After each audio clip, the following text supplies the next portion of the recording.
जय हिंद दोस्तों, मैं हूं आपका दोस्त के बी और आज की इस वीडियो में हम आरआरबी एनटीपीसी का जो पहले फेज से लेकर के 5वें फेज तक का एग्जाम हुआ है उसमें पूछे गए 2000 से ज्यादा जीके और करंट अफेयर्स के प्रश्नों की शुरुआत करेंगे। तो ये हमारा पहला वीडियो होगा। इसी प्रकार से आपको 5 से 6 वीडियो मिलेंगे और उनके अंतर्गत हम लोग यहाँ पर सारे प्रश्नों को डिस्कस कर लेंगे। तो पूरा वीडियो बहुत ही ध्यान से देखिएगा। इस वीडियो की जो पीडीएफ फाइल है वह आपको टेलीग्राम चैनल केवी गुरुजी के ऊपर मिल जाएगी, तो वहां से आप इसके पीडीएफ को भी डाउनलोड कर सकते हैं। और सबसे महत्वपूर्ण चीज कि अगर आपने अभी तक मुझे अनअकैडमी के ऊपर फॉलो नहीं किया है तो नीचे आपको मेरी प्रोफाइल की लिंक मिल जाएगी, उसके ऊपर क्लिक करके आप वहां पर जाकर के मुझे फॉलो कर सकते हैं। और यहां पर आपको स्टैटिक जीके के साथ साथ मेरी करंट अफेयर्स की भी वीडियो मिलेंगी, तो आप इन सभी विषयों की तैयारी मेरे साथ बहुत ही अच्छे तरीके से कर सकते हैं। इसके अलावा आप अगर अनअकैडमी ऐप के ऊपर किसी भी प्रकार का प्लस सब्सक्रिप्शन परचेज करना चाहते हैं तो उसके लिए आपको यूज करना है कोड KV10। इससे आपको 10% का डिस्काउंट मिल जाएगा। और महत्वपूर्ण बात यह है कि अगर आप लोग वहां पर लाइव क्लासेस को अटेम्प्ट करते हैं या फिर कोई भी वहां पर क्लासेस को आप लोग देखते हैं तो उससे आपको पॉइंट मिलता है और उस पॉइंट के माध्यम से आप 10% का डिस्काउंट और ले सकते हैं, यानी कि 20% का आपको टोटल डिस्काउंट मिलेगा आप किसी भी कोर्स में अगर यहां पर एनरोल करना चाहते हैं। और अगर आप एसएससी कॉम्बैट में हिस्सा लेना चाहते हैं, यानी कि फ्री में अनअकैडमी का सब्सक्रिप्शन लेना चाहते हैं, तो उसके लिए प्रत्येक संडे को यहां पर कॉम्बैट का आयोजन होता है दिन में 12 बजे। इसमें भी आप पार्टिसिपेट कर सकते हैं। मान लीजिए अगर आपने यहां पर प्राइज नहीं भी जीता तो भी आपकी बहुत ही अच्छे तरीके से यहां पर प्रैक्टिस हो जाती है। प्रश्न आपको दोनों भाषाओं में मिलते हैं, यानी कि हिंदी में भी मिलता है, इंग्लिश में भी मिलता है। तो इस प्रकार से आप यहां पर जाकर के कॉम्बैट में हिस्सा जरूर लीजिए। वहां पर भी आपको यूज करना है कोड KV10। तो चलिए अब हम लोग इस वीडियो की शुरुआत करते हैं। तो सिंपली आपको यहां पर ईयरफोन को अपने कानों में लगा लेना है और ध्यानपूर्वक यहां पर वीडियो को देखना है और चीजों को अपने दिमाग में बैठाना है। तो चलिए शुरुआत करते हैं। पहला प्रश्न जो कि 2 से 3 बार पूछा जा चुका है, पहला पर्यावरण और विकास पर संयुक्त राष्ट्र सम्मेलन कहां आयोजित हुआ था? तो ये आपका आयोजित हुआ था रियो डी जेनेरियो में, जिसे हम लोग पृथ्वी सम्मेलन के नाम से जानते हैं। 3 से 14 जून 1992 तक आयोजन हुआ था। दूसरे सम्मेलन की बात करें तो याद रखिएगा जोहान्सबर्ग दक्षिण अफ्रीका में हुआ था। इसे हम लोग रियो 10 के नाम से जानते हैं। कब हुआ था? तो 2002 में इसका आयोजन हुआ था और इसे हम लोग world summit on sustainable development के नाम से भी जानते हैं। अब प्रश्न आपका यह भी पूछा जा चुका है कि आखिरी बार पृथ्वी सम्मेलन कब हुआ था? तो याद रखिएगा आखिरी बार जो सम्मेलन है वह आपका 2012 में हुआ था। कहां पर? तो यह भी आपके ब्राजील के रियो डी जेनेरियो में हुआ था। अब वैसे अगर हम लोग पहले सम्मेलन की बात करते हैं जो कि आपके मानव पर्यावरण पर संयुक्त राष्ट्र सम्मेलन था, यह हुआ था 1972 में। कहां पर? स्टॉकहोम में हुआ था। तो इसे हम लोग पहले पृथ्वी सम्मेलन के रूप में जानते हैं। तो यह पॉइंट आपको यहां से याद रखना है। दूसरा हुआ था नैरोबी में। अगला प्रश्न पूछा जा चुका है, कई बार यह प्रश्न रिपीट हुआ है कि 2019 में जो 45वां G7 सम्मेलन है ये कहां पर आयोजित हुआ था? तो याद रखिएगा बियारेट जो कि आपको फ्रांस में मिलेगा, यहां पर हुआ था 2019 में। 2020 में आपका USA में होना था लेकिन ये नहीं हो पाया।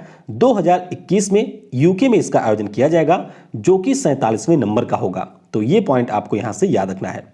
फिर यह प्रश्न भी कई बार रिपीट हुआ है कि 2019 में जो G20 देशों का 14वां सम्मेलन है ये कहां पर हुआ था?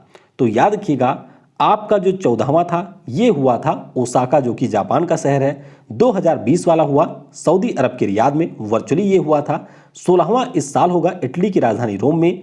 2022 में आपके इंडोनेशिया में होगा और 2023 में आपके भारत में होगा। तो ये बिल्कुल आपको याद रखना है। यहां से लगभग 10 बार प्रश्न आपके एनटीपीसी में पूछा जा चुका है। अगला प्रश्न पूछा गया कि एजेंडा 21 किससे संबंधित है? तो सिंपली याद रखिएगा जो आपका अर्थ समिट हुआ था 1992 में, इसी से एजेंडा 21 संबंधित है। अगला प्रश्न पूछा गया कि जो आपका 11वां ब्रिक्स देशों का शिखर सम्मेलन है ये कहां पर आयोजित हुआ था? तो 2019 में ये हुआ ब्राजील के ब्राजीलिया में। 2020 की अगर हम लोग बात करते हैं तो रूस के सेंट पीटर्सबर्ग में ये प्रस्तावित था और इस साल हमारे देश भारत में होगा। तो ये पॉइंट आपको याद रखना है।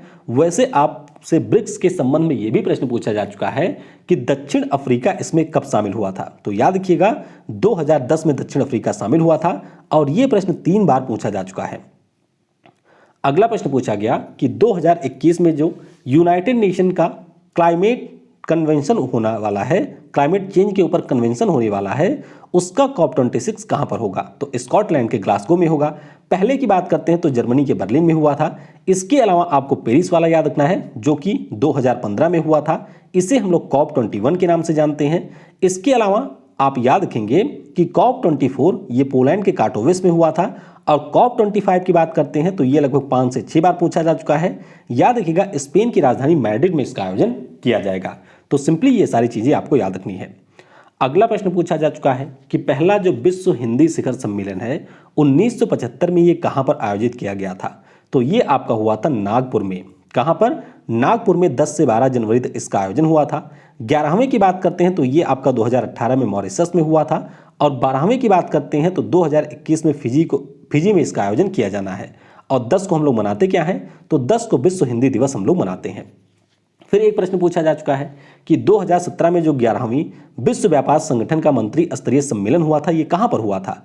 तो ये आपका हुआ था अर्जेंटीना के ब्यूनस आयर्स में। तो ये आपको याद रखना है। 21वीं की बात करते हैं तो नूर सुल्तान जो कि कजाकिस्तान की राजधानी है वहां पर प्रस्तावित है जून 2021 में। वैसे अगर हम लोग विश्व व्यापार संगठन की बात करते हैं तो यहां से कई बार एनटीपीसी में प्रश्न पूछा गया है। कम से कम 15 से 20 बार आपके WTO से प्रश्न पूछा गया है। तो सारी चीजें आपको याद रखना है कि गैट के स्थान पर इसकी स्थापना हुई थी। अभी इसकी नई महानिदेशक बनी है जिनका नाम है नोगोनजी इवेला जो कि आपके नाइजीरिया की हैं। ये आपको याद रखना है। 1 नवंबर 1995 को स्थापना हुई थी विश्व व्यापार संगठन की। इसका मुख्यालय आपको जिनेवा में मिलेगा।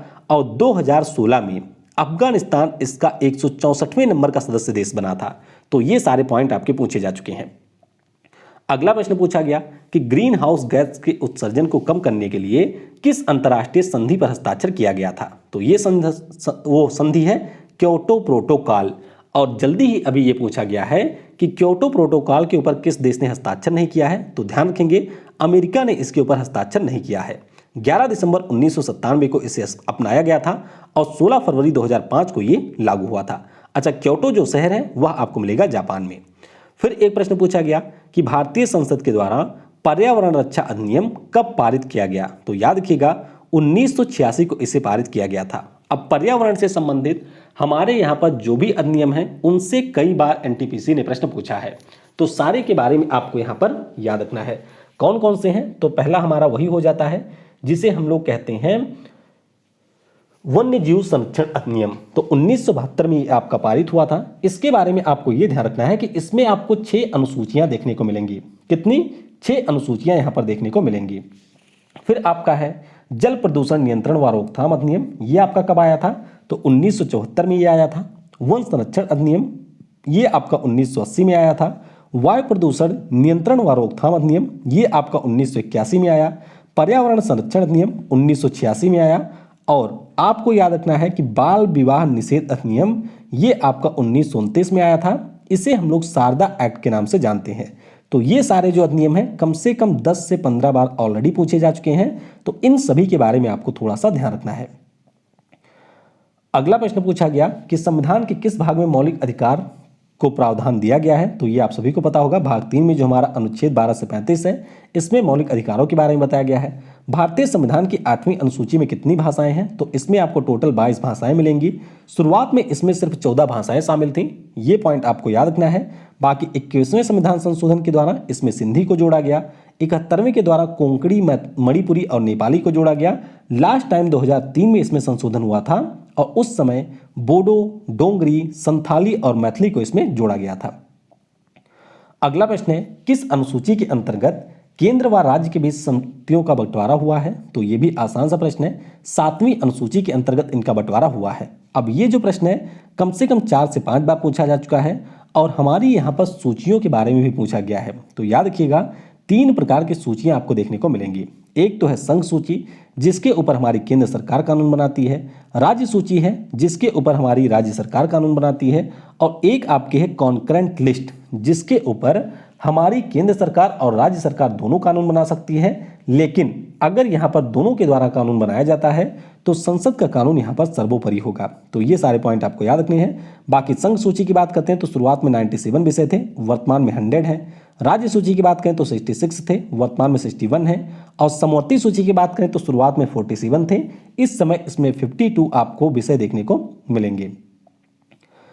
अगला प्रश्न पूछा गया कि किस अनुसूची में विभिन्न संवैधानिक पदों के लिए शपथ का प्रावधान किया गया है। तो ये आपके तीसरी अनुसूची में हुआ है। किसमें? तीसरी अनुसूची में शपथ का प्रावधान किया गया है। फिर एक प्रश्न पूछा गया था कि अक्टूबर 2020 तक भारतीय संविधान में कुल कितने भाग हैं। तो हमारे मूल संविधान में 22 भाग थे, वर्तमान में इनकी संख्या हो गई है 25। फिर प्रश्न पूछा गया, कई बार ये पूछा जा चुका है कि 42वें संविधान संशोधन 1976 के द्वारा मौलिक कर्तव्य संविधान के किस भाग में शामिल किया गया था। तो ये आपका शामिल किया गया था भाग 4A में। याद रखिएगा, ये जो प्रावधान है हमने लिया था सोवियत संघ से, यानी कि जो वर्तमान का रसिया है, स्वर्ण सिंह समिति के रिकमेंडेशन के द्वारा इसको हम लोगों ने यहाँ पर शामिल किया था। अगला प्रश्न पूछा गया कि संविधान का कौन सा जो हमारा वो है वह पंचायतों से संबंधित है। तो भाग 9, याद रखिएगा, 73वें संविधान संशोधन के द्वारा यहाँ पर पंचायतों को हमारे यहाँ पर संवैधानिक दर्जा दिया गया था। अच्छा, एक पॉइंट आप याद रखेंगे कि हमारे मूल संविधान में अनुच्छेद 40 के अंतर्गत पंचायतों के गठन के बारे में बात की गई थी। फिर एक प्रश्न पूछा गया कि भारतीय संविधान के किस भाग में राज्य के नीति निर्देशक तत्व शामिल हैं। तो ये भी आसान है, भाग 4 में आपको अनुच्छेद 36 से लेकर के 51 के बीच में नीति निर्देशक तत्वों के बारे में प्रावधान मिलेगा। फिर एक प्रश्न पूछा गया कि किस कानून को न्यायिक समीक्षा से बचाने के लिए संविधान के अनुसूची में शामिल किया गया था। तो ये आपका था 9वीं अनुसूची, पहले संविधान संशोधन के द्वारा 1951 में इसको शामिल किया गया था। अगला प्रश्न, DRDO का मुख्यालय, तो ये आपको दिल्ली में मिलेगा, 1958 में स्थापना हुई थी। एक प्रश्न और पूछा गया कि national stock exchange of India की स्थापना मुख्यालय कहाँ पर है। तो इसका मुख्यालय आपको मिलेगा मुंबई में। अगला प्रश्न पूछा गया कि इनमें से किसका मुख्यालय कोलकाता में है। तो याद रखिएगा, कोलकाता में आपके जिनके भी मुख्यालय हैं उनसे कई बार प्रश्न पूछे गए हैं। तो ध्यान रखेंगे, यूको बैंक हो गया आपका, जूलॉजिकल सर्वे ऑफ इंडिया हो गया, बॉटनिकल सर्वे ऑफ इंडिया हो गया, टी बोर्ड ऑफ इंडिया हो गया, या फिर जियोलॉजिकल सर्वे ऑफ इंडिया हो गया। इन सभी का जो मुख्यालय है वह आपको कोलकाता में ही देखने को मिलेगा। फिर प्रश्न पूछा गया कि बॉम्बे स्टॉक एक्सचेंज का जो मुख्यालय है किस स्ट्रीट पर है। तो ये आपको मिलेगा दलाल स्ट्रीट पर। 9 जुलाई 1875 को इसकी स्थापना हुई थी और ये आपके एशिया का सबसे पुराना स्टॉक एक्सचेंज है। रिजर्व बैंक ऑफ इंडिया से तो कई बार प्रश्न पूछा जा चुका है। याद रखिएगा, 1 अप्रैल 1935 को इसकी स्थापना हुई थी। मुख्यालय आपको मिल जाएगा मुंबई में। वर्तमान में गवर्नर है शक्तिकांत दास, 25वें नंबर के ये गवर्नर हैं। पहले नंबर के कौन थे? तो आसबोर्न स्मिथ इसके पहले गवर्नर थे। पहले भारतीय गवर्नर कौन थे? तो याद रखेंगे, पहले भारतीय गवर्नर इसके थे CD देशमुख। कौन थे? CD देशमुख। जब हमारे यहाँ पर विमुद्रीकरण हुआ था, यानी कि डीमोनेटाइजेशन हुआ था, उस समय थे उर्जित पटेल। और RBI की बात हुई है तो अभी आपके पिछले शिफ्ट यानी कि 27 मार्च वाले शिफ्ट में पूछा गया था कि हमारे यहाँ पर पहली बार किसको राष्ट्रीयकृत किया गया था। तो याद रखिएगा, 1949 में RBI यहाँ पर नेशनलाइज हुआ था। अगला प्रश्न पूछा गया कि एशिया का सबसे पुराना स्टॉक एक्सचेंज। तो ये मैंने आपको बता ही दिया, बॉम्बे स्टॉक एक्सचेंज एशिया का सबसे पुराना है।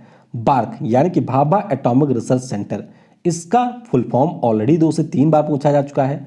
मुख्यालय की बात करें तो आप याद ही रखिएगा कि मुख्यालय आपको मुंबई यानी कि टॉम्बे में मिलेगा और इसकी स्थापना 1954 में हुई थी। संस्थापक कौन है? तो होमी जहांगीर भाभा इसके संस्थापक रहे हैं। और जब भी होमी जहांगीर भाभा की बात हो तो आप याद रखिएगा कि ये जो हमारे होमी जहांगीर भाभा साहब थे, ये भारत में न्यूक्लियर प्रोग्राम के जनक के रूप में जाने जाते हैं। साहित्य अकादमी का मुख्यालय तो ये आपको मिल जाएगा दिल्ली में। अगला प्रश्न पूछा गया कि सीमा सुरक्षा संगठन की स्थापना कब हुई थी। तो याद रखिएगा, इसकी स्थापना 1960 में हुई थी। कब? 1960 में हुई थी। और जो भी हमारे सीमावर्ती राज्य हैं वहां पर सड़कें और ब्रिज का निर्माण सीमा सुरक्षा संगठन के द्वारा किया जाता है। भारतीय चुनाव आयोग का गठन कब हुआ? तो पेट क्वेश्चन है, लगभग 20 बार इससे प्रश्न पूछे जा चुके हैं। गठन इसका हुआ था 25 जनवरी 1950 को। 25 जनवरी को हम लोग राष्ट्रीय मतदाता दिवस भी मनाते हैं क्योंकि इसी दिन इसकी स्थापना हुई थी। चुनाव आयोग की अगर हम लोग बात करते हैं तो ध्यान रखिएगा, पहले हमारे मुख्य चुनाव आयुक्त थे सुकुमार सेन और इस समय कौन है? सुनील अरोड़ा। तो ये सारे पॉइंट आपको याद रखना है।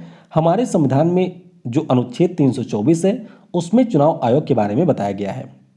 फिर एक प्रश्न पूछा गया कि नीति आयोग का पहले नाम क्या था।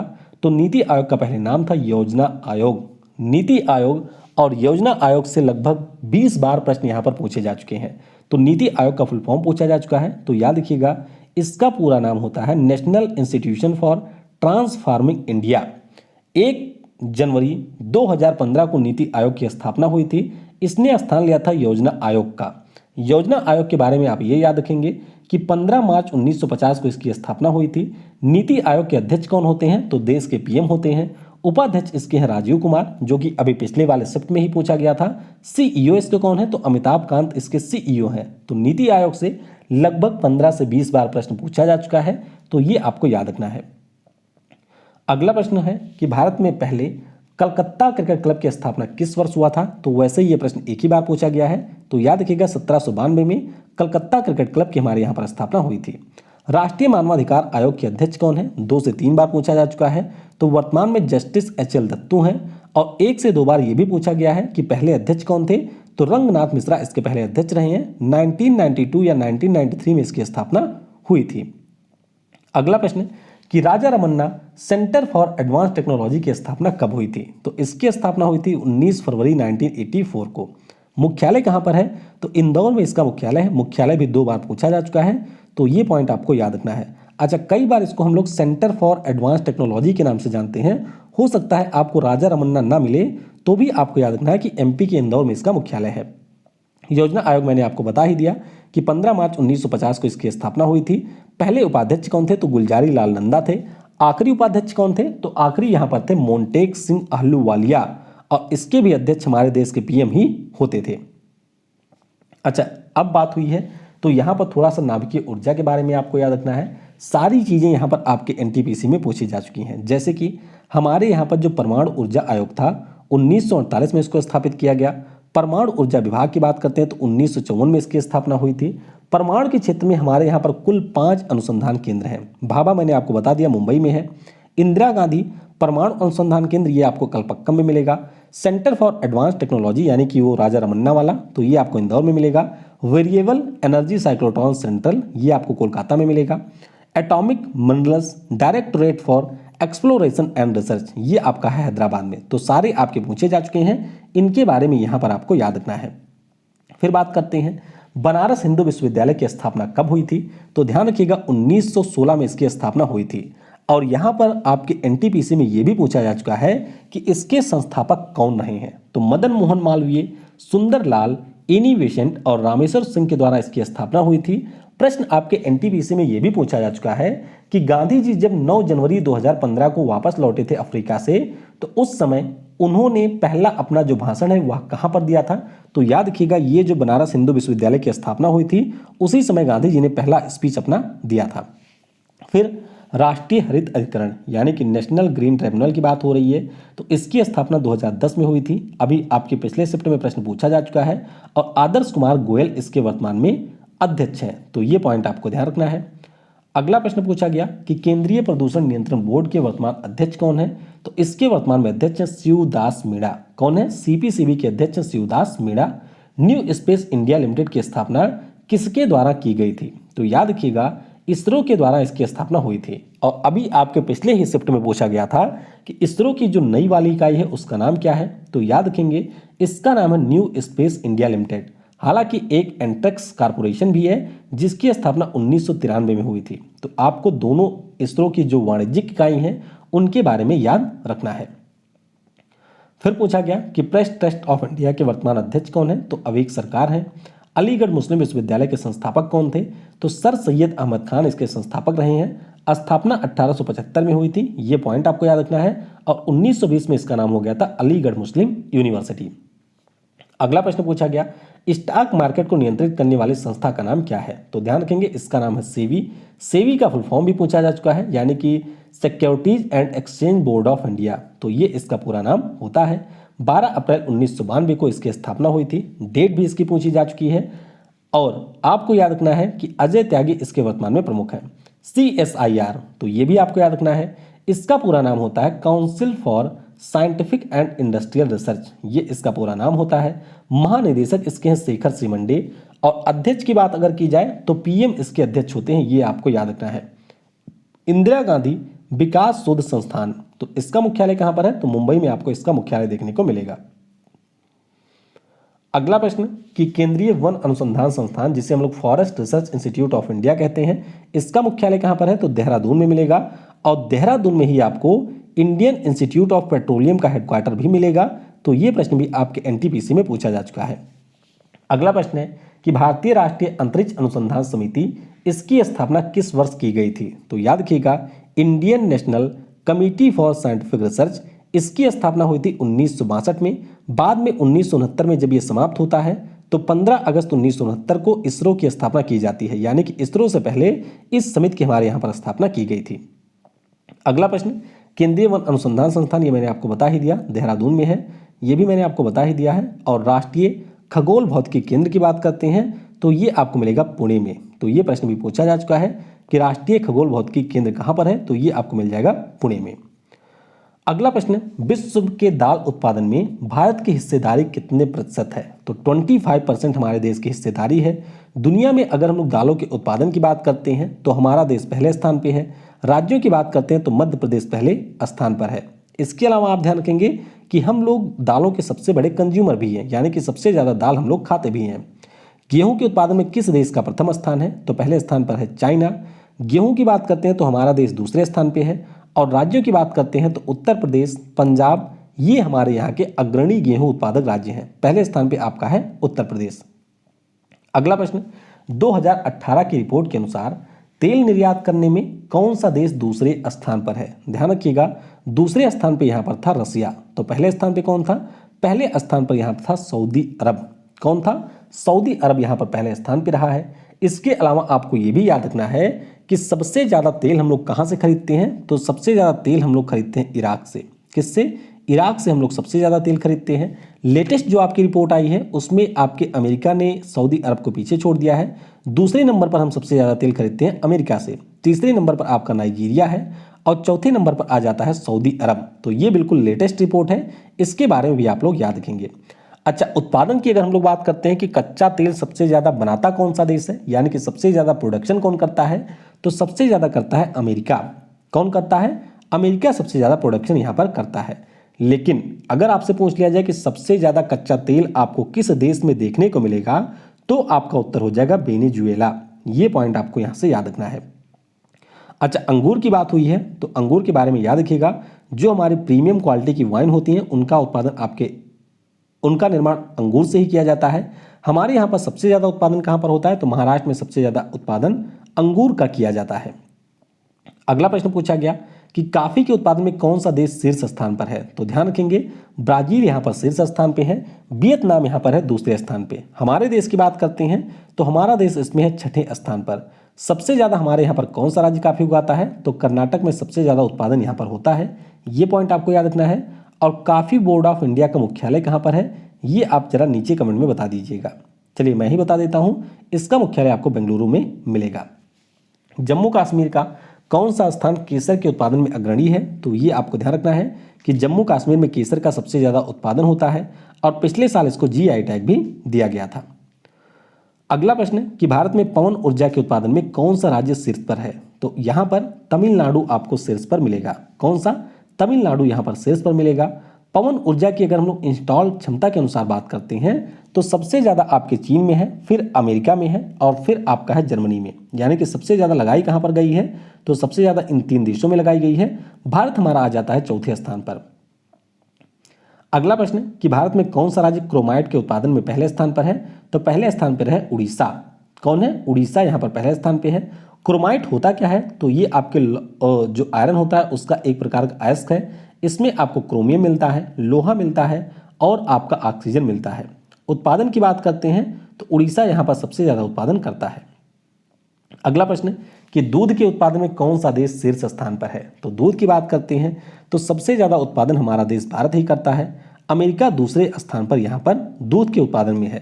राज्यों की अगर हम लोग बात करते हैं तो याद रखिएगा, उत्तर प्रदेश यहाँ पर शीर्ष स्थान पर राज्यों में हमारे देश में। और दूध की बात हुई है तो दूध से जुड़ी हुई एक क्रांति भी है जिसे हम लोग व्हाइट रेवोल्यूशन या फिर व्हाइट रेवोल्यूशन ही कहते हैं। वर्गीस कुरियन इसके जनक हैं, तो ये आपको याद रखना है।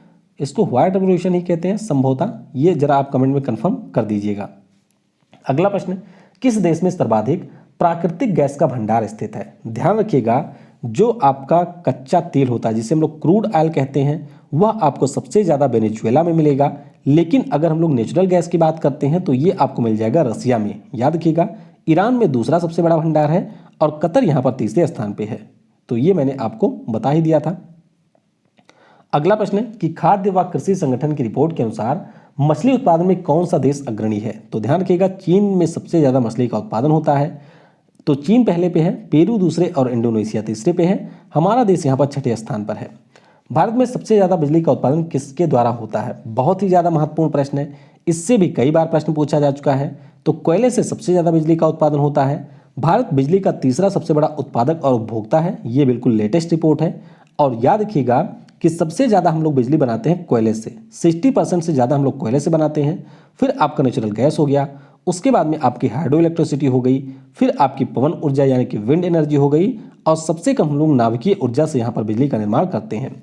अगर हम लोग बिजली के सबसे बड़े उत्पादक देशों की बात करते हैं तो चाइना सबसे ज़्यादा उत्पादन करता है, उसके बाद में आता है अमेरिका।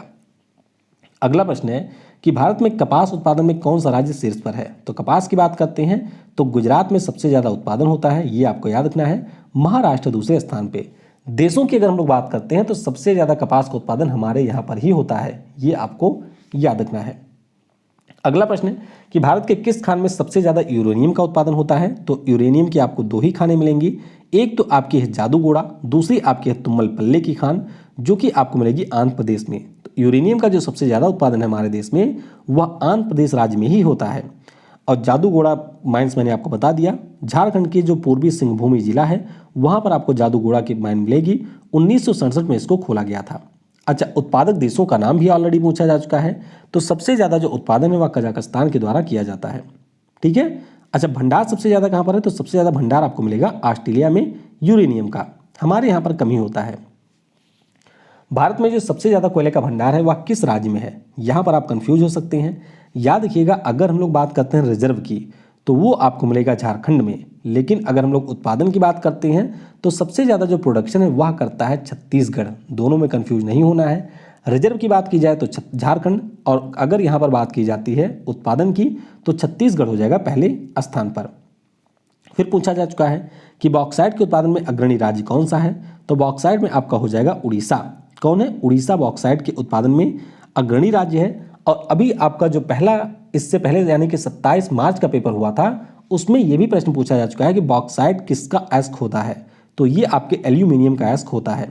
और अगर हम लोग उत्पादन की बात करें तो उड़ीसा में सबसे ज़्यादा उत्पादन होता है। अगला प्रश्न है कि भारत में सबसे ज़्यादा कपास की मिल आपको किस राज्य में मिलेंगी? तो कपास का प्रोडक्शन तो सबसे ज़्यादा करता है गुजरात, लेकिन मिल आपको सबसे ज़्यादा मिलेंगी तमिलनाडु में। पहली मिल कौन सी है ये भी पूछा जा चुका है। तो याद रखिएगा, बॉम्बे में जो आपके कपास की पहली मिल है उसको 1854 में खोला गया था।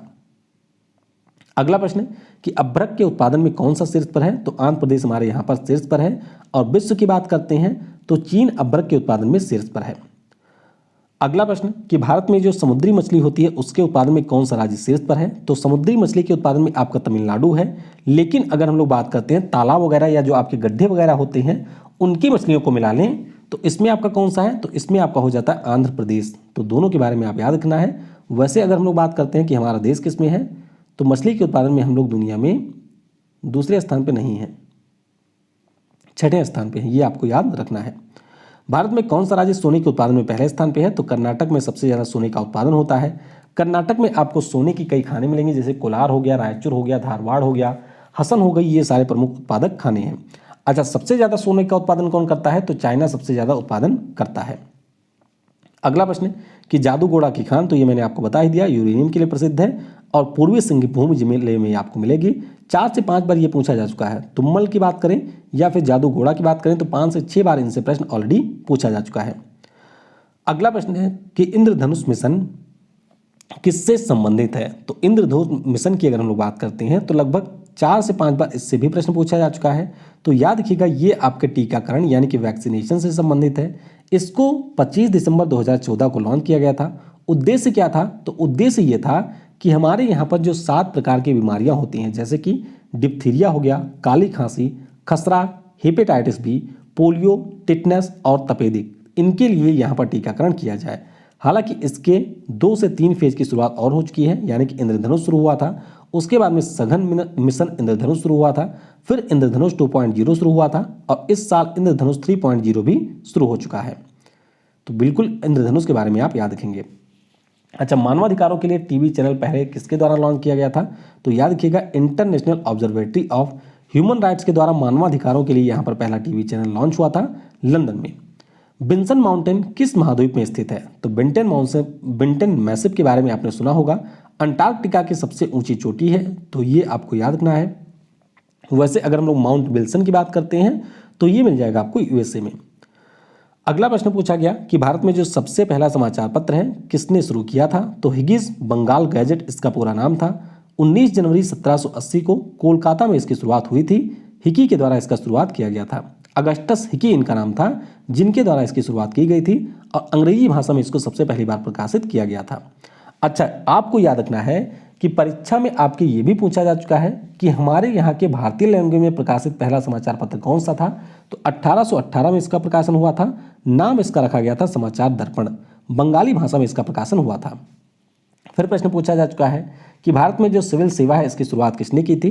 तो लॉर्ड कॉर्नवालिस के द्वारा इसकी शुरुआत की गई थी और वारन हेस्टिंग ने इसकी नींव रखी थी, यानी कि फाउंडेशन कह सकते हैं। शुरू थोड़ा बहुत कर दिया था वारन हेस्टिंग ने, लेकिन मुख्य रूप से जो शुरुआत है वह चार्ल्स कॉर्नवालिस के द्वारा की गई थी। सत्येंद्र नाथ टैगोर हमारे देश के पहले आईएएस अधिकारी हैं, तो ये प्रश्न भी पूछा जा चुका है, इसके बारे में आप याद रखेंगे।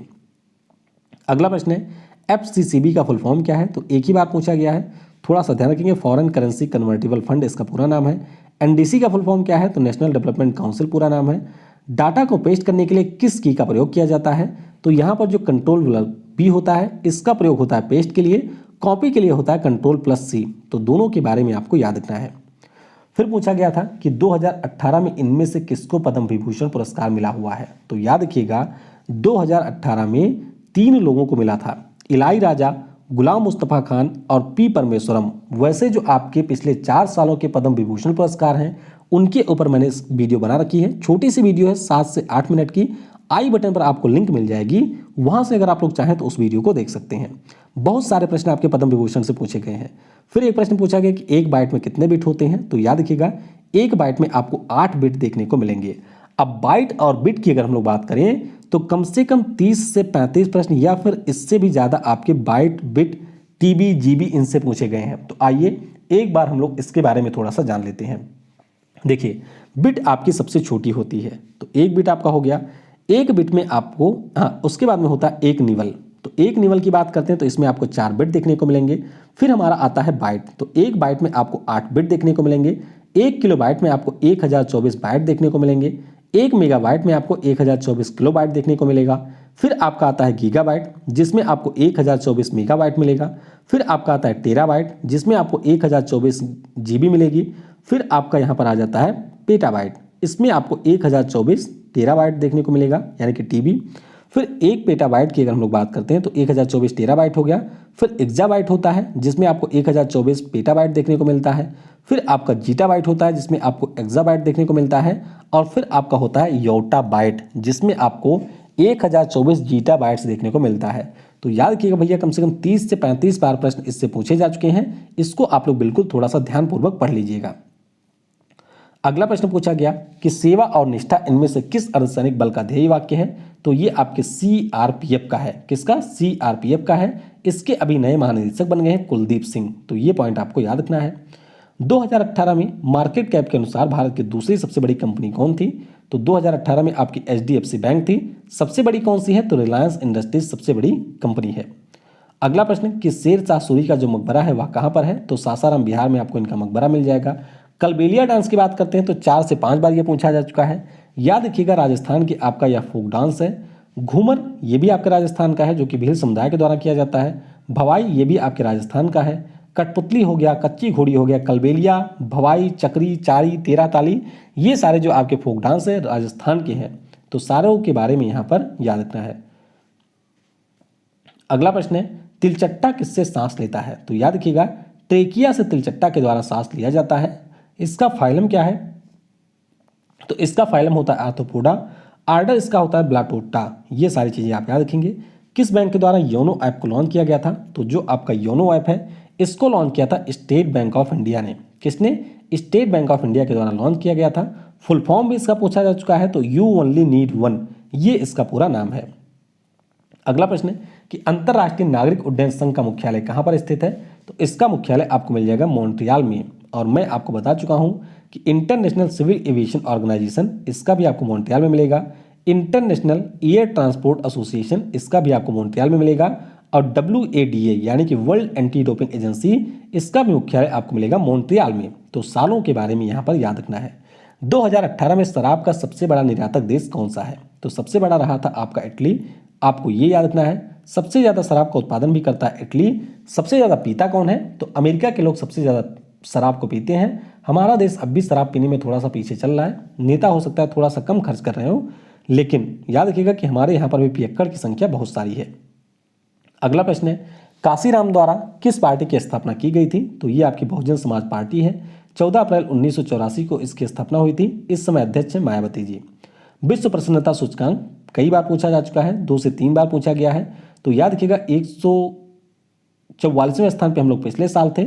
इस साल की भी रिपोर्ट आ चुकी है, तो हो सकता है आपसे पूछ लिया जाए। तो याद रखिएगा इस साल हम लोग हैं 139वें स्थान पे।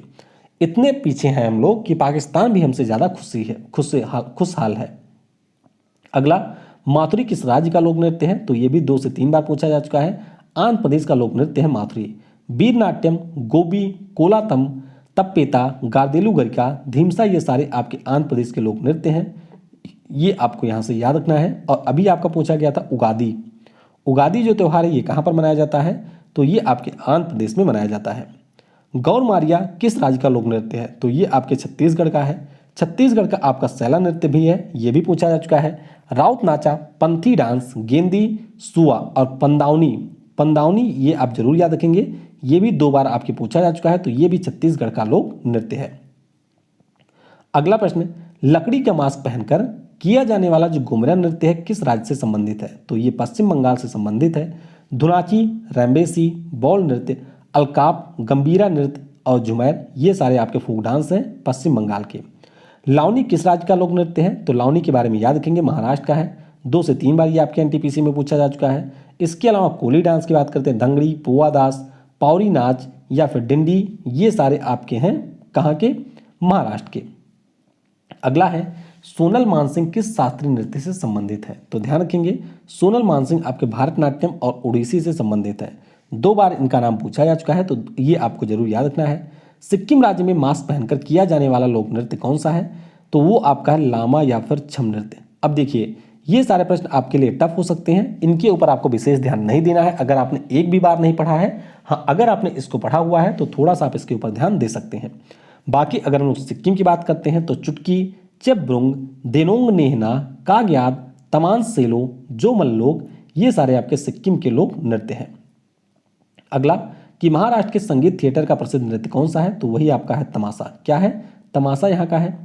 उत्तराखंड राज्य में तलवार के साथ किए जाने वाला लोक नृत्य कौन सा है? तो ये आपका है छलिया या फिर छोलिया।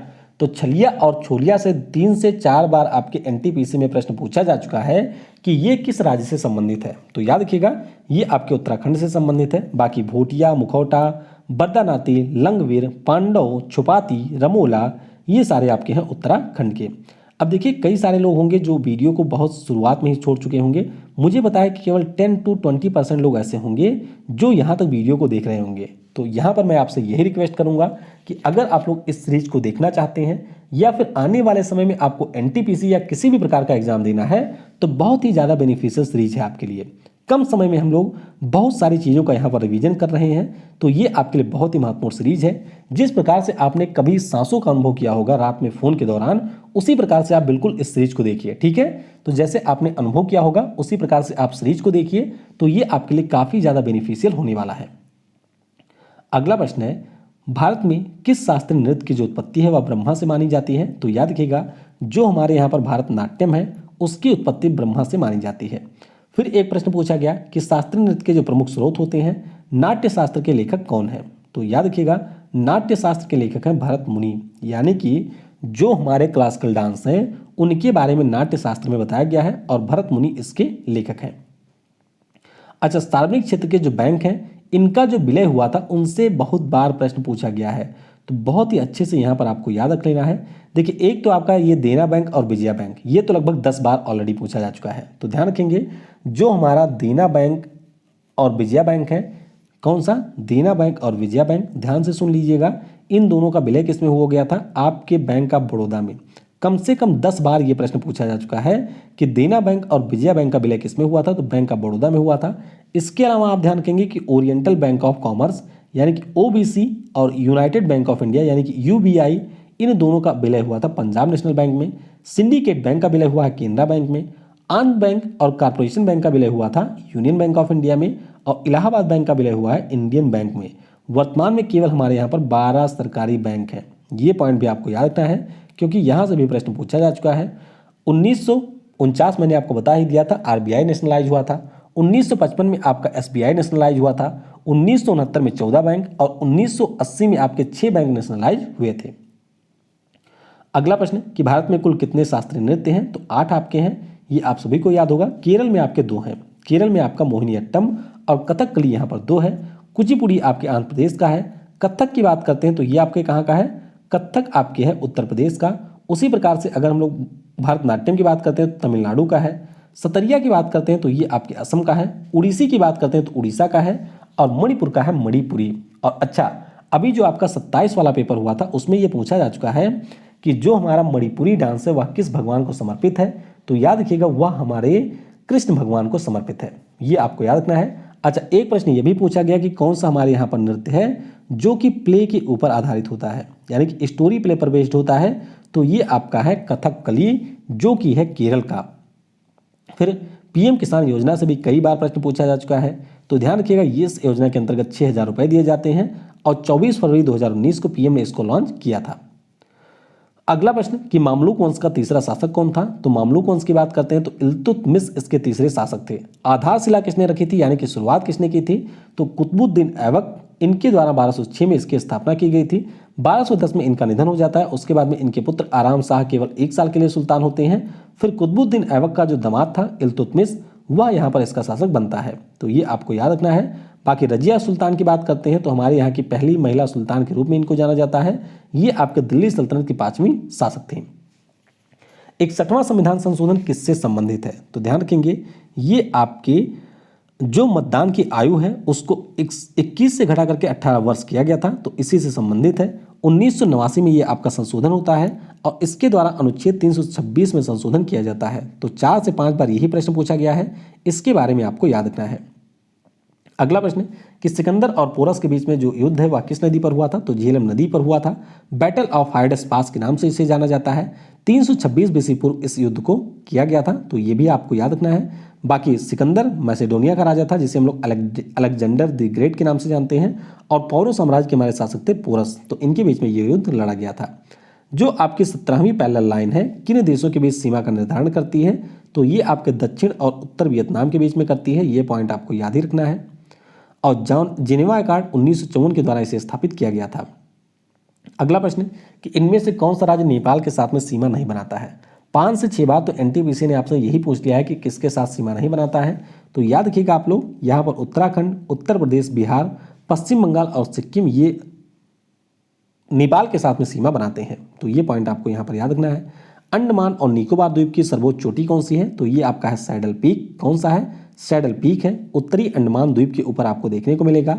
बाकी दुनिया की सबसे ऊंची चोटी की बात करते हैं तो वह आपका माउंट एवरेस्ट है। हिमालय की सबसे ऊंची चोटी की बात करते हैं तो माउंट एवरेस्ट ही है। भारत की अगर हम लोग सबसे ऊंची चोटी की बात करते हैं तो वो आपका कौन सा है, वो आपका है K2 यानी कि कंचनजंगा। ये पॉइंट आपको यहाँ पर याद रखना है। इसके अलावा अगर हम लोग बात करते हैं अरावली की, तो अरावली का आपका गुरु शिखर है, ये आप याद रखेंगे। नीलगिरी वाला भी पूछा जा चुका है जो कि दूधा बेटा है, ये भी आपको याद रखना है। पश्चिमी घाट की अगर हम लोग बात करते हैं तो आपका है अनाईमुदी, ये भी आपको याद रखना है। पूर्वी घाट की कौन सी है वह आप नीचे कमेंट में बताएंगे, तो इससे मुझे थोड़ा पता चलेगा कि कौन कौन से लोग वीडियो में जिंदा हैं, बाकी कौन कौन से लोग हैं जो यहाँ पर निकल चुके हैं बहुत पहले ही। जिंदा होने का मतलब ये नहीं मर गए हैं, मतलब ये है कि किन लोगों ने यहाँ तक देखा है। इनमें से कौन सी चौथी पीढ़ी की भाषा है, तो याद रखिएगा पर्ल आपका हो गया, PHP हो गया, SQL हो गया, रूबी हो गया, पाइथन हो गया, तो ये आपकी चौथी पीढ़ी की कंप्यूटर लैंग्वेज है। कंप्यूटर लैंग्वेज से कई बार प्रश्न पूछा गया है, तो इसके बारे में आपको अच्छे से पढ़ लेना है। मुझे बहुत ज़्यादा आइडिया नहीं है, तो इसलिए मैं बहुत ज़्यादा एक्सप्लेन आपको नहीं करूँगा। कोबोल, इसका फुल फॉर्म 2 से 3 बार पूछा गया है, तो कॉमन बिजनेस ओरिएंटेड लैंग्वेज, ये इसका पूरा नाम है। आराम हराम का जो नारा है किसने दिया है, तो जवाहरलाल नेहरू जी के द्वारा इसका नारा दिया गया था। फिर प्रश्न पूछा गया, गांधी जी और जो हमारी सरोजनी नायडू थी, इनको किस जेल में रखा गया था, तो बहुत ही ज़्यादा महत्वपूर्ण प्रश्न है। ध्यान रखिएगा, आगा खां पैलेस में इन दोनों को रखा गया था। कहाँ पर? आगा खां पैलेस में इनको रखा गया था। भारत छोड़ो आंदोलन जो कि आपका 8 और 9 अगस्त 1942 को शुरू हुआ था, मुंबई के ग्वालियर टैंक मैदान में, उसी दौरान यहाँ पर गांधी जी और सरोजनी नायडू को नज़रबंद कर दिया गया था। तो अगस्त 1942 से लेकर के मई 1944 तक ये आपके बंद रहे थे। और यहाँ पर गांधी जी की जो वाइफ कस्तूरबा गांधी और इनके एक शागिर्द थे महादेव देसाई जी, इन दोनों को भी बंद किया गया था और इसी दौरान इन दोनों का निधन भी हो गया था। तो याद रखिएगा, आगा खां पैलेस में ही हमारी कस्तूरबा गांधी जी का निधन हुआ था। अच्छा, गोवा मुक्ति दिवस बहुत ही ज़्यादा महत्वपूर्ण है, याद रखिएगा, ये आपका 19 दिसंबर को मनाया जाता है। कब? 19 दिसंबर को मनाया जाता है। अब यहाँ से भी 6 से 7 बार एनटीपीसी ने प्रश्न पूछा है, जैसे कि गोवा मुक्ति दिवस यानी कि गोवा लिबरेशन डे 19 दिसंबर को होता है। गोवा की स्थापना कब हुई थी, तो 21 मई 1987 को इसकी स्थापना हुई थी और 56वें संविधान संशोधन के द्वारा, किसके द्वारा? 56वें संविधान संशोधन के द्वारा इसकी स्थापना हुई थी। ये पॉइंट आपको याद रखना है। ऑपरेशन विजय के अंतर्गत इसको आज़ादी 1961 में मिली थी। तो सारे पॉइंट आपको याद रखने हैं। अगला प्रश्न, 2019 में जो संयुक्त राष्ट्र जलवायु कार्रवाई शिखर सम्मेलन है कहाँ पर आयोजित हुआ था, तो ये आपका हुआ था न्यूयॉर्क में। पीएम मोदी इसमें भाग लिए थे। ये पॉइंट भी आपको याद ही रखना है। बाकी 2 चीज़ आप और याद रखेंगे कि COP25 ये आपका मैड्रिड में हुआ था और COP14 United Nation convention to combat desertification क्या है? संयुक्त राष्ट्र समझौता या सम्मेलन जो कि आपके मरुस्थलीकरण को रोकने के लिए हुआ था 2019 में। तो ये आपके दिल्ली NCR यानी कि नोएडा में हुआ था। प्रधानमंत्री जन औषधि किस मंत्रालय के अधीन एक योजना है, तो याद रखिएगा, हमारे रसायन और उर्वरक मंत्रालय के अंतर्गत जो फार्मास्यूटिकल विभाग है यानी कि डिपार्टमेंट ऑफ फार्मास्यूटिकल है, उसके अंतर्गत ये आता है। 2008 में इसको लॉन्च किया गया था जन औषधि को, और फिर 2015 में पीएम मोदी ने इसको पुनः लॉन्च किया था। अगला प्रश्न है, प्राचीनतम समाचार पत्रिका जो कि वर्तमान में भी प्रकाशित की जाती है, तो ये आपका है बॉम्बे समाचार। 2 से 3 बार ये पूछा जा चुका है। तो याद रखिएगा, फरदून जी मर्जबान जी के द्वारा इसकी शुरुआत 1822 में की गई थी और ये वर्तमान में भी प्रकाशित होती है। डिएगो गार्सिया द्वीप के बारे में याद रखेंगे, तो ये हमारे चागोस आर्किपेलगो का हिस्सा है। ये आपका कहाँ पर मिलेगा, तो हिंद महासागर में आपको मिलेगा और ब्रिटेन की ये अधीन है। किसके? ब्रिटेन के अधीन ये आपका द्वीप है। अगला प्रश्न है, गेहूं, बंदर, आम और मानव, इनके वैज्ञानिक नाम ऑलरेडी एनटीपीसी ने कई बार पूछे हैं, तो सभी के नाम आप थोड़ा सा याद रखिएगा। गेहूं का आपका होता है ट्रिटिकम एस्टिवम। क्या होता है? Triticum aestivum. बंदर की बात करते हैं तो मकैका फैसिकुलेरिस, ये इसका वैज्ञानिक नाम होता है। आम का आपका मैग्नीफेरा इंडिका हो जाता है और मानव का होता है होमो सेपियंस। तो इनके बारे में आपको याद ही रखना है। बलस्य मूलम विज्ञानम किसका मोटो है, तो ये आपके रक्षा अनुसंधान और विकास संगठन यानी कि DRDO का मोटो है। DRDO के बारे में कई बार प्रश्न पूछा जा चुका है। पहले तो आपको इसका फुल फॉर्म ही याद रखना है जो कि 2 बार पूछा जा चुका है। तो इसका पूरा नाम है defence research and development organisation. 1958 में इसकी स्थापना हुई थी। मुख्यालय आपको मिल जाएगा दिल्ली में और जी सतीश रेड्डी जी वर्तमान में इसके अध्यक्ष हैं। तो ये सारे पॉइंट आपको याद ही रखने हैं। अगला प्रश्न है, बलस्य मूलम विज्ञानम किसका मोटो है, तो ये मैंने आपको बता ही दिया। अच्छा, ये प्रश्न पूछा जा चुका है कि सूर्य की ऊर्जा का मुख्य स्रोत क्या है, तो याद रखिएगा नाभिकीय संलयन, ये सूर्य की ऊर्जा का मुख्य स्रोत होता है। नाभिकीय संलयन होता क्या है, तो जब हमारे 2 हल्के नाभिक आपस में ऐड होते हैं और एक नई नाभिक का निर्माण करते हैं, तो उसी को हम लोग कहते हैं नाभिकीय संलयन। और इसमें जो हाइड्रोजन होता है वह हाइड्रोजन के एक दूसरे से मिलता है। यहाँ पर निर्माण होता है हीलियम का, 2He4 का निर्माण होता है और बहुत ही ज़्यादा मात्रा में यहाँ पर ऊर्जा भी जनरेट होती है। तो इसका उपयोग आपके हाइड्रोजन बम के निर्माण में भी किया जाता है। तो याद रखिएगा, जो आपका परमाणु बम होता है उसमें आपके नाभिकीय विखंडन का सिद्धांत यूज किया जाता है और हाइड्रोजन बम में नाभिकीय संलयन का सिद्धांत यूज किया जाता है। अगला प्रश्न, इंद्रधनुष 2.0 किससे संबंधित है, तो ये मैंने आपको बता ही दिया, बच्चों और गर्भवती महिलाओं के टीकाकरण से संबंधित है। अंतर्राष्ट्रीय जल दिवस मनाने की घोषणा कब हुई थी, तो 2003 में इसको मनाने की घोषणा हुई थी। 22 मार्च को हम लोग जल दिवस और 22 अप्रैल को हम लोग पृथ्वी दिवस मनाते हैं। 2019-20 में भारत को किस देश से सर्वाधिक एफडीआई प्राप्त हुआ है? एफडीआई से कई बार प्रश्न पूछा जा चुका है। 2019 में हमारी रैंक 9वीं थी एफडीआई प्राप्त करने में। 2020 में हमारी रैंक हो गई है 10वीं। ये आप याद रखेंगे। एफडीआई का पूरा नाम होता है फॉरेन डायरेक्ट इन्वेस्टमेंट। 2 बार यही प्रश्न पूछा जा चुका है। सबसे ज़्यादा एफडीआई हमको कहाँ से मिलता है? तो सिंगापुर से सबसे ज़्यादा एफडीआई हमको प्राप्त होता है। सारे प्रश्न आपके एफडीआई से कम 6 से 7 बार पूछे गए हैं, तो एफडीआई के बारे में भी आपको याद ही रखना है। अगला प्रश्न कि आईएएएफ का जो वर्ल्ड चैंपियनशिप 2003 में हुआ था, किस खिलाड़ी ने पदक जीता था? तो अंजू बॉबी जॉर्ज हैं। इन्होंने लॉन्ग जंप में कांस्य पदक जीता था। आयोजन इसका हुआ था पेरिस में। तहकीक ए हिंद नाम की जो पुस्तक है, इसके लेखक कौन है? तो अलबरूनी, जो कि ईरान के हैं, उनके द्वारा यह पुस्तक लिखी गई है। बाकी पुस्तकों से कई सारे प्रश्न पहले भी पूछे गए हैं। सारे आपके ज़्यादातर पुरानी पुस्तकों से ही पूछे गए हैं। तो बृहद संहिता की बात करते हैं तो बराह मीर ने इसको लिखा है। अभिज्ञान शाकुंतलम की बात करते हैं तो कालिदास ने लिखा है। मुद्रा राक्षस की बात करते हैं तो विशाखा दत्त ने लिखा है। और राज तरंगड़ी की बात करते हैं तो कल्हड़ जी के द्वारा यह पुस्तक लिखी गई है। अगला प्रश्न कि एशियाई विकास बैंक के वर्तमान अध्यक्ष कौन है? तो मार्कस ट्राइजो नहीं है, वो आपके एशियाई विकास बैंक के नहीं हैं, ब्रिक्स बैंक के हैं। यहाँ पर अगर हम लोग एशियाई विकास बैंक की बात करते हैं तो इसके अध्यक्ष मसात्सुगु असाकावा, जो कि हैं जापान के। पिछले साल जो हमारे चुनाव आयुक्त थे, जिनका नाम था अशोक लवासा, वे इसके उपाध्यक्ष बने थे। दिसंबर 1966 में इसकी स्थापना हुई थी और मुख्यालय आपको मिलेगा मनीला में। 1939 में जो कांग्रेस का अधिवेशन हुआ था, उस समय अध्यक्ष कौन थे? तो आपको याद ही होगा कि उस समय सुभाष चंद्र बोस अध्यक्ष चुने गए थे, लेकिन गांधी जी के एक बहुत प्रिय थे सिद्धरमैया जी, वे यहाँ पर सीतारमैया जी, वे चुनाव हार गए थे। तो बाद में यहाँ पर सुभाष चंद्र बोस जी ने कांग्रेस को छोड़ दिया था। ये आपको याद ही रखना है। त्रिपुरी में ये आपका सम्मेलन हुआ था 1939 में। बाद में इसके अध्यक्ष बन गए थे डॉक्टर राजेंद्र प्रसाद, ये आपको याद ही रखना है। और इसको छोड़ने के बाद में ऑल इंडिया फॉरवर्ड ब्लॉक का गठन किया था सुभाष चंद्र बोस ने। तो 4 से 5 बार यहाँ से प्रश्न पूछे गए हैं, सारे आपको याद रखने हैं। अगला प्रश्न कि भारत में यूनेस्को विरासत स्थल की संख्या कितनी है? तो ये आपकी है 38। कितनी है?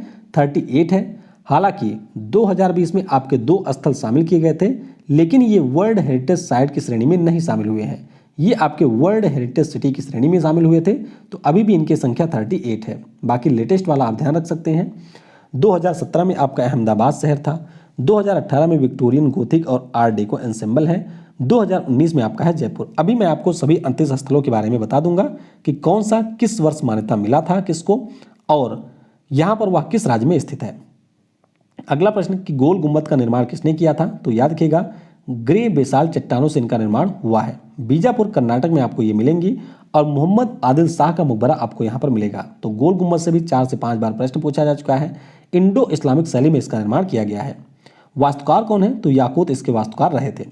लाल बहादुर शास्त्री अंतर्राष्ट्रीय हवाई अड्डा कहाँ पर स्थित है? तो याद रखेंगे, ये आपको मिल जाएगा वाराणसी में।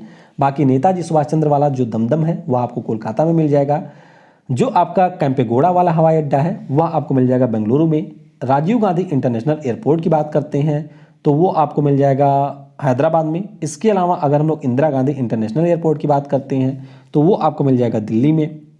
इसी प्रकार से अहमदाबाद में जो है वह आपके सरदार पटेल जी के नाम पर है। वीर सावरकर के नाम पर जो एयरपोर्ट है वह आपको कहाँ पर मिलेगा?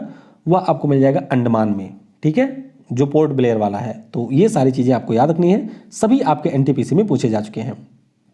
अगला प्रश्न कि मानव विकास सूचकांक किसके द्वारा जारी किया जाता है? तो यूएनडीपी के द्वारा इसको जारी किया जाता है।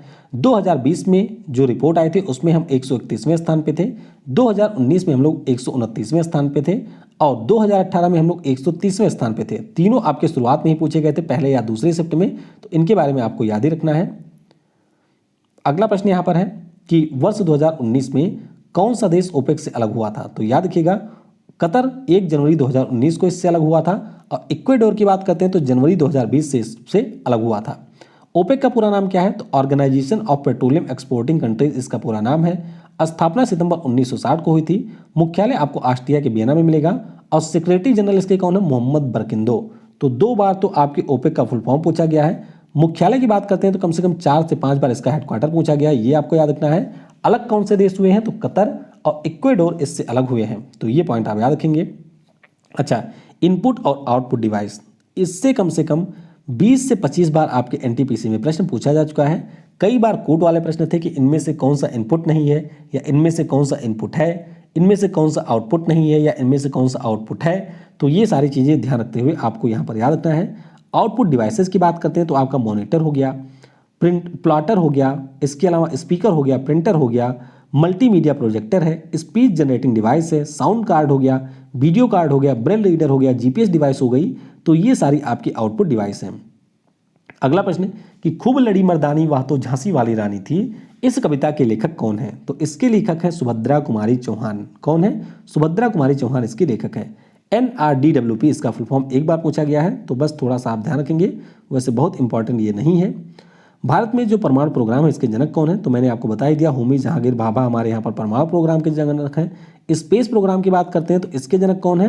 तो इसके हमारे जनक रहे हैं, क्या नाम है? विक्रम साराभाई जी। ये आपको याद ही रखना है। वर्ष 2019 में यूनेस्को ने किस चर्च को इंडेंजर्ड हेरिटेज सूची की साइट की सूची से हटा दिया था? तो ये आपका था बेथलम चर्च, जो कि पैलेस्टीन में मिलेगा। 2012 में इसको शामिल किया गया था और भगवान यीशु का यह जन्मस्थान माना जाता है। आनुवांशिकता का सिद्धांत किसने दिया था? तो ग्रेगर जॉन मेंडल के द्वारा इसका सिद्धांत दिया गया था। अच्छा, आधुनिक आनुवांशिकता के जनक की बात की जाए तो विलियम बेटसन है। दोनों प्रश्न आपके 4 से 5 बार पूछे गए हैं, तो इन सभी के बारे में आपको याद ही रखना है। अगला प्रश्न है कि रैयतवाड़ी व्यवस्था सर्वप्रथम कहां से शुरू हुई थी? तो ये आपके तमिलनाडु के मद्रास से शुरू हुई थी 1792 में। थॉमस मुन्नो के द्वारा 1820 में इसको लाया गया था। ठीक है, ये आप याद रखेंगे। संयुक्त राष्ट्र विकास कार्यक्रम के अध्यक्ष कौन है? तो इसके अध्यक्ष हैं अकीम स्टीनर। कौन है? Akeem Steiner. 22 नवंबर 1965 को इसकी स्थापना हुई थी और मुख्यालय आपको मिल जाएगा न्यूयॉर्क सिटी में। तो कई बार यहाँ से प्रश्न पूछे गए हैं, ये आपको बिल्कुल याद ही रखना है। पहला जो होमोसेपियंस था ये कहाँ पर पाया गया था? तो ये आपको मिला था अफ्रीका में। कहाँ पर? पहला होमोसेपियंस आपको मिलेगा अफ्रीका में। अफ्रीका में कहाँ पर? तो मोरक्को में इसको पाया गया था। फिर बात करते हैं कि इनमें से कौन सी नदी अलग है? तो नदी के ऊपर हम लोग अगले वीडियो में डिस्कस करेंगे। फिलहाल के लिए यहाँ पर दिया गया था ब्रह्मपुत्र, कृष्णा, कावेरी और गोदावरी, तो आप देख ही सकते हैं। बाकी ये सारी हमारे प्रायद्वीपीय भारत की नदियाँ हैं। ब्रह्मपुत्र की बात करते हैं तो ये आपके उत्तर भारत की नदी में आती है। अच्छा, ब्रह्मपुत्र की ओरिजिन की बात करते हैं तो चेमएंगडुंग नाम का एक ग्लेशियर है, वहां से आपकी ब्रह्मपुत्र नदी निकलती है। गोदावरी नदी की बात करते हैं तो त्र्यंबकेश्वर की जो पहाड़ियां हैं नासिक के पास में महाराष्ट्र में, वहां से निकलती है। कावेरी की बात करते हैं तो ताल कावेरी से ही आपकी निकलती है। और कृष्णा की बात करते हैं तो ब्रह्मगिरी की पहाड़ियों से ये निकलती है। तो सभी नदियों के बारे में आप याद ही रखेंगे। बाकी गोदावरी हमारे दक्षिण भारत की सबसे लंबी नदी है। बाणभट्ट किसका दरबारी कवि था? तो ये आपके हर्षवर्धन का दरबारी कवि था। किसका?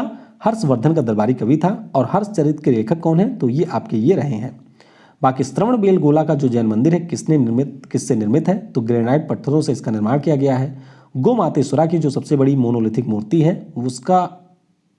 वो भी आपको यहीं पर मिलेगी, कर्नाटक में ये स्थित है। हाँ, चलिए थोड़ा सा मैं आपको यूनेस्को के बारे में बता देता हूँ।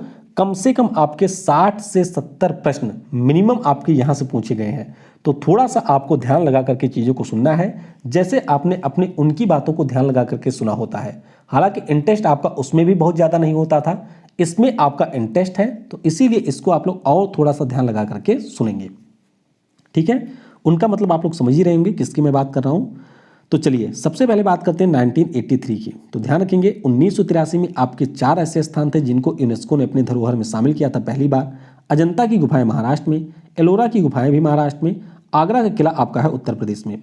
बाकी ताजमहल की बात करते हैं तो ये भी आपको मिलेगा उत्तर प्रदेश में। 1984 की बात करते हैं तो ये आप देख सकते हैं सूर्य मंदिर कोणार्क वाला उड़ीसा में, महाबलीपुरम के स्मारक तमिलनाडु में, तो इनको शामिल किया गया था। 1985 में आपके 3 शामिल हुए थे, काजीरंगा राष्ट्रीय पार्क असम में, 1985 में मानस वन्यजीव अभ्यारण्य असम में, 1985 में केवलादेव राष्ट्रीय पार्क ये आपको मिलेगा राजस्थान में। तो ये 3 आप याद रखेंगे। 1986 की बात करते हैं तो गोवा के जो चर्च और कॉन्वेंट थे इनको शामिल किया गया। 1986 में खजुराहो समूह के जो स्मारक रहे हैं इनको शामिल किया गया था। फिर 1986 में 2 और शामिल हुए थे, यानी कि 1986 में टोटल 4 शामिल किए गए थे। गोवा के चर्च और कॉन्वेंट, खजुराहो समूह के स्मारक मध्य प्रदेश में, हम्पी समूह के स्मारक कर्नाटक में। 1986 में आपका फतेहपुर सीकरी हो गया उत्तर प्रदेश वाला। अच्छा, अब हम्पी की बात हुई है तो थोड़ा सा हम्पी से जुड़ा हुआ आप विजयनगर साम्राज्य के बारे में जान लीजिए। अभी आपके इससे पहले वाले यानी कि 27 मार्च वाले एग्जाम में भी पूछा गया था विजयनगर साम्राज्य से। तो याद आपको यह रखना है कि 1336 में हरिहर और बुक्का नाम के 2 भाइयों के द्वारा इसकी स्थापना की गई थी। किसकी? विजयनगर साम्राज्य की। उसी की राजधानी थी आपकी हम्पी। तुंगभद्रा नदी के किनारे इसकी स्थापना की गई थी, ये आपको याद ही रखना है। बाकी मिलेगा ये कर्नाटक में। 1986 में फतेहपुर सीकरी को मिला था, उत्तर प्रदेश में है। 1987 में आपका पत्तल समूह के जो स्मारक हैं कर्नाटक में, इनको मिला था। 1987 में आपकी एलिफेंटा की गुफाओं को मिला था, महाराष्ट्र में है, यानी कि 1987 में भी आपके 4 थे। ग्रेट लिविंग चोला मंदिर, अब इसमें आपके 3 मंदिर आते हैं। एक तो आपका चोलापुरम वाला बृहदेश्वर मंदिर हो गया, एक आपका हो गया बृहदेश्वर मंदिर तंजावुर वाला, और एक आपका है ऐरावतेश्वर मंदिर। तो ये आपको याद ही रखना है। 1987 में सुंदरवन राष्ट्रीय पार्क हो गया पश्चिम बंगाल में, इसको यहाँ पर शामिल किया गया था। उसके बाद में बात करते हैं तो नंदा देवी व फूलों की घाटी जो राष्ट्रीय पार्क है, 1988 और 2005 में इनको शामिल किया गया। उत्तराखंड में ये आपको मिलेंगे। 1989 में सांची के बौद्ध स्तूप, 2 से 3 बार ये पूछा जा चुका है, तो ध्यान रखेंगे 1989 में शामिल हुआ था। 1993 में हुमायूं का मकबरा दिल्ली वाला, 1993 में कुतुब मीनार दिल्ली वाला, तो ये आपको याद ही रखना है। अच्छा, माउंटेन रेलवे ऑफ इंडिया से कई बार यहाँ पर एनटीपीसी में प्रश्न पूछा जा चुका है, तो याद रखेंगे इसमें हमारी 3 रेलवे आती हैं। एक तो हो गया दार्जिलिंग हिमालय रेलवे, नीलगिरी पहाड़ी रेलवे और कालका शिमला रेलवे। तो ये हमारी माउंटेन रेलवे ऑफ इंडिया के अंतर्गत यूनेस्को के धरोहर स्थलों की सूची में शामिल है।